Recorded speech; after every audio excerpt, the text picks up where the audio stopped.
Headlights go up. Headlights go down. Headlights go up. Headlights go down. Headlights go up. Headlights go down. Again. Headlights go up, down, up, down, up, down, up, down. There is nothing that screams cool quite as pop-up headlights do. They were an automotive styling cue that all but defined the 1,980 seconds and 1,990 seconds. From Corvettes to JDM icons, and even European heavyweights like the BMW 8 Series, the pop-up headlight had achieved mainstream cool, and then it vanished from the marketplace without a trace. Which begs the question, what happened to the world's love affair with pop-up headlights? Well, to get to the bottom of that, we first have to start back at the beginning. 1936 was the first year that the world would get its glimpse of the pop-up headlight, thanks to the American luxury automaker Cord. Their new 810 and 812 series of super luxury American cars were groundbreaking in their own right, even without the pop-up headlights, thanks to their front-wheel drive system and their horizontal front grille in an era when basically every brand was still using those traditional vertical front grilles. Nonetheless, the pop-up headlights that were hidden inside of those sculpted front fenders gave these cars an unmistakable look, especially in that boxy mid-30 seconds era of automotive styling. Rather than stacking a bulbous light on that front fender, they hid them inside of the extra space on that front wheel well, which allowed the designers to keep that gorgeous, uninterrupted, rounded fender teardrop on the Cord. For being a luxury car, these headlights were actually manually crank actuated. So, if you wanted to pop them up, you still had to put a little elbow grease into them. But as far as production cars go, the Cords were the only game in town for pop-up headlights, and not even their heyday lasted very long. Cord as a company folded in 1937, meaning that their pop-ups were only on the market for about 2 years. World War II happened after this, and all of the world's automotive engineering efforts went into creating weapons of war. So, automotive styling was at a bit of a standstill in the post-war era, though concept cars became the new frontier for bold design, and pop-up or concealed headlights began to resurface as a futuristic styling cue. GM's 1948 Buick Y-Job and the 1951 LeSabre concept both featured hidden lighting elements. They weren't true pop-ups, but these were clear signals of the era's prevailing design philosophy that was obsessed with clean lines and jet-age flair. Still, for all their promise, pop-up headlights remained out of reach for the average driver, until 1962, when another small automaker would revive the concept. Enter the Lotus Elan. Light, nimble, and unmistakably British, the Elan brought pop-up headlights back to the road, in a big way.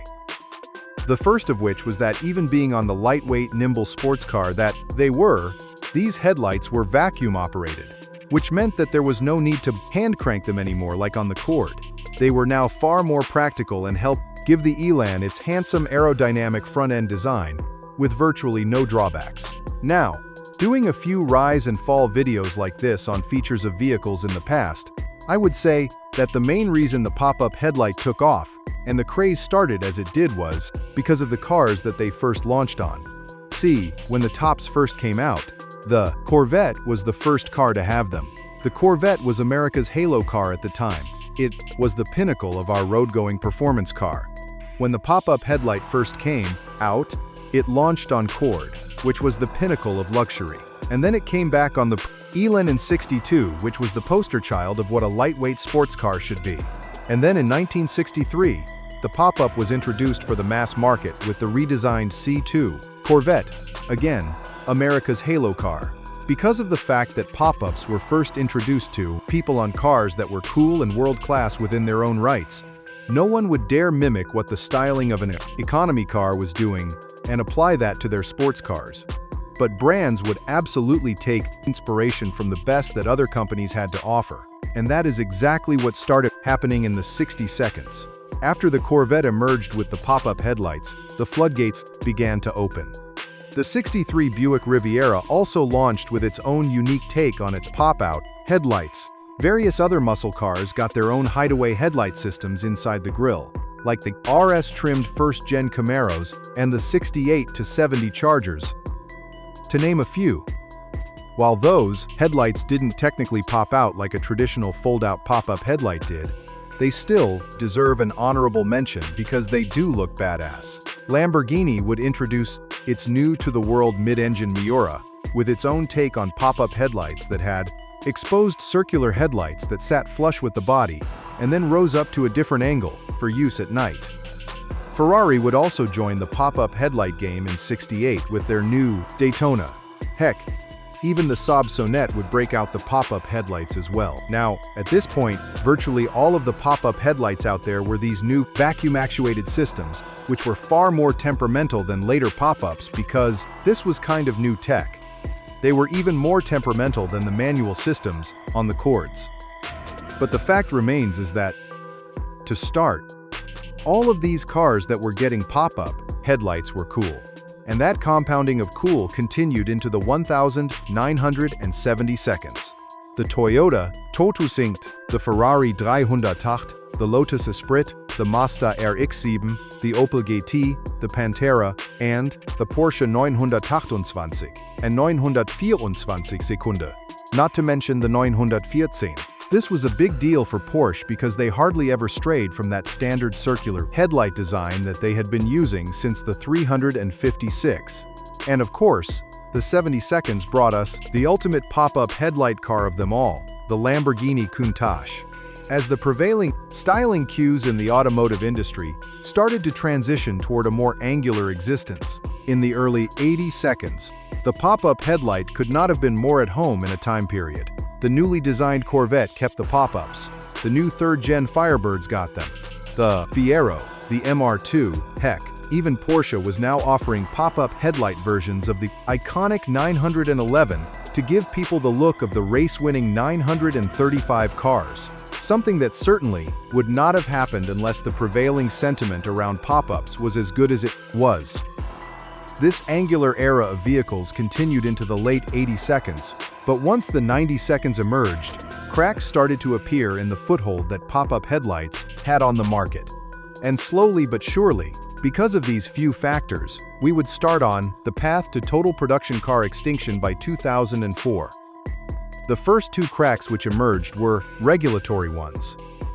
In the United States, automobile design mandated the use of sealed beam headlights ever since the 1940 seconds, which were the circular self-contained headlight pods that you saw on virtually every single American classic car. This law came off the back of trying to standardize headlights to be easier to service and repair for the consumer, which was a noble idea. However, it greatly restricted what cars could look like if they were sold for the US market. In fact, it wasn't until the mid-70 seconds that the law was changed to allow square headlights here in America.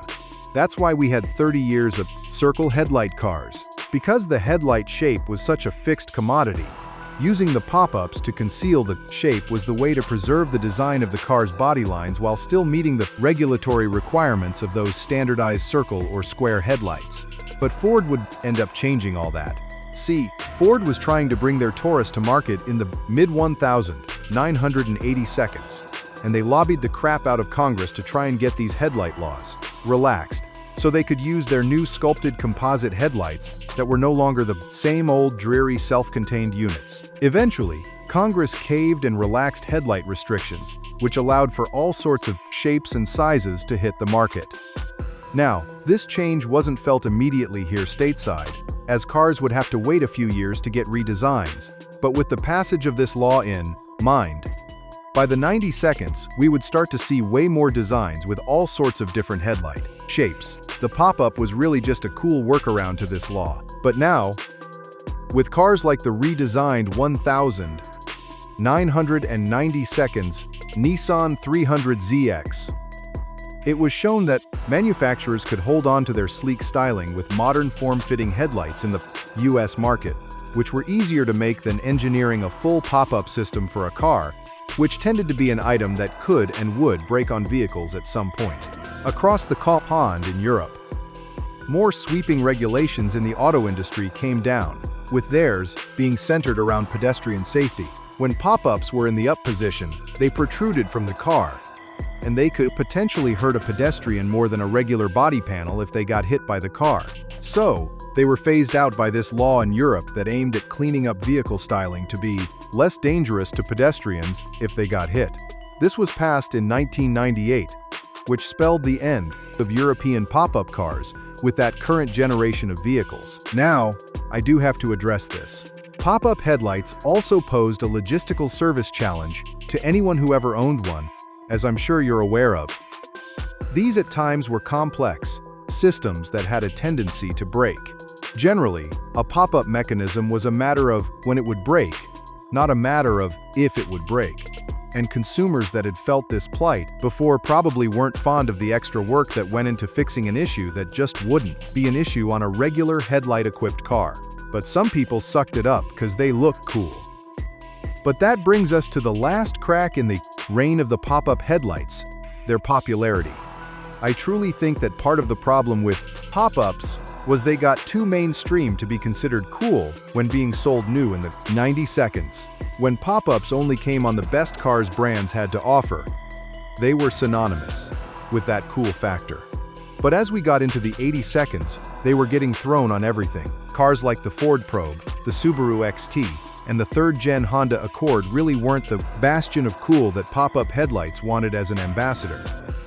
Pop-ups on a Ferrari Testarossa looked awesome. They looked a whole lot less cool, though, when they were parked next to a Subaru that largely had the same headlights though. Realistically, pop-ups, once the regulatory changes happened, were almost dead in the water. But I do believe that the proliferation of pop-ups into more and more normal cars would have even hurt their appeal over time without the regulatory shifts. By the late 90 seconds and into the early 2000s, there were just a handful of pop-up headlight cars on the market, with the last two being the Lotus Esprit and the C5 Corvette, which both coincidentally were phased out in 2004, thus ending the pop-up headlight story. And sure, when we look at pop-up headlights objectively, they were extra work to engineer the systems that work. And for the customer, they did end up breaking a lot, which meant more time fixing things. But I would argue that the highs of the pop-up era brought us some of the most iconic designs in automotive history. And for all their faults, I have yet to meet a person, today in 2026, that doesn't think pop-ups are at least a little bit cool, even non-car people. And that's why I had to make a video on them. I hope you all enjoyed. Let me know in the comments down below which pop-up headlight cars are your favorites. Otherwise, please be sure to like, share, and subscribe. And I will see you all in the next one, enthusiasts.